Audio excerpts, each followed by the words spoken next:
Hello students, today we are starting with the revision of chapter number 4, that is molecular basis of inheritance part 1. Okay, now I will revise all the topics one by one. Okay, in our lectures every topic I am going to revise one by one. So starting with the first topic today, we will start with the discovery of DNA. Okay, we have already studied the chapter. Now revision we are starting with. Okay, in 1869 Friedrich Miescher has discovered the DNA. Okay, discovery of DNA was done. What he has done, he has collected the white blood cells from the pus, okay, from the infected person, okay, the bandages of the infected person.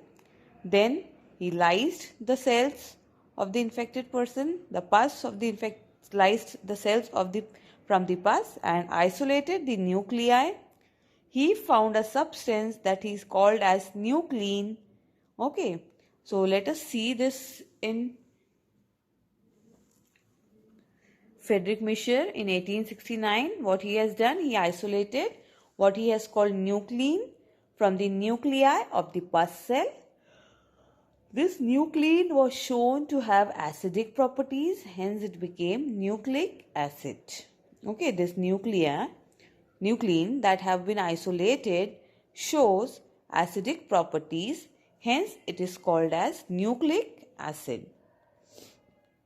Nucleic acids are of two types, that is DNA and RNA.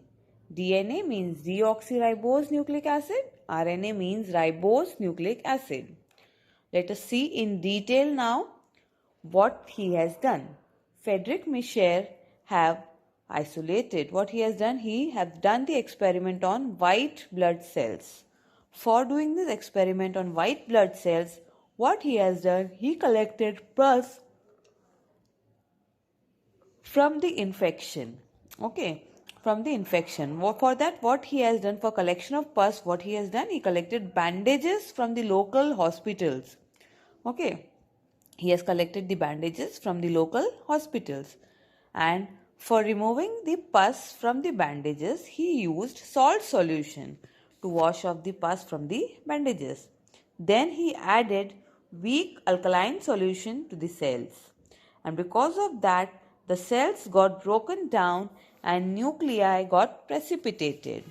So in this way, he separated the nuclei from the pus. Okay, and this nuclei, then it was named as nuclein, and this nuclein was having high phosphorus content and high acidic properties. Hence, it was named as nucleic acid. This nuclei was named as nucleic acid. Nuclein, since because of having the properties such as high phosphorus content and high acidic properties, it was named as nucleic acid. Nucleic acid are of two types, that is DNA and RNA. Okay, deoxyribose nucleic acid and ribose nucleic acid. Both are the genetic material. The next topic that we are going to study is the genetic material DNA. Okay, in 1900, the genetist knew that genes control the inheritance of traits. Everyone were knowing that genes control the inheritance of trait. You all have studied this in the third chapter, that is inheritance and variation. Genes are located on chromosomes.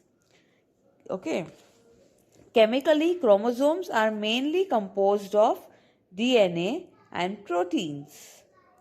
Initially, most of the geneticists thought that proteins are made up of they are large complex molecules and they store information for cell metabolism. But it was assumed that proteins caused the variations. What is happening? Proteins cause the variations. On the other hand, DNA was thought to be small, simple molecule whose composition varied little among the species. Over the time, these ideas about DNA were shown wrong.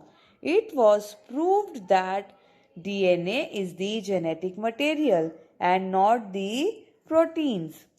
Initially, the what was believed that proteins are genetic material and not DNA, but later, as the time has passed, it was concluded that DNA is the genetic material and not the protein. On the basis of certain experiments that were conducted from time to time, it was ultimately demonstrated that DNA carries genetic information and not the proteins.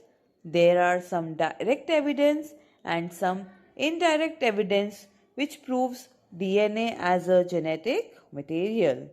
Direct evidence definitely comes from the experiments that were done. The three experiments: Frederick Griffith experiment, Avery McLeod and McCarthy experiment, and Hershey and Chase experiment. These experiments were done one after the other. Frederick Griffith experiment was done in 1928. Then Avery McLeod McCarthy experiment was done in 1944. And Hershey and Chase experiment was done in 1952.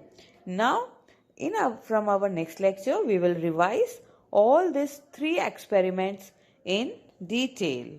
Okay, one by one, we are going to revise all the topics in detail. Okay, Frederick Griffith experiment, then Avery McLeod McCarthy experiment, and then Hershey and Chase experiment. Okay, thank you for today. We will meet with our next revision lecture soon.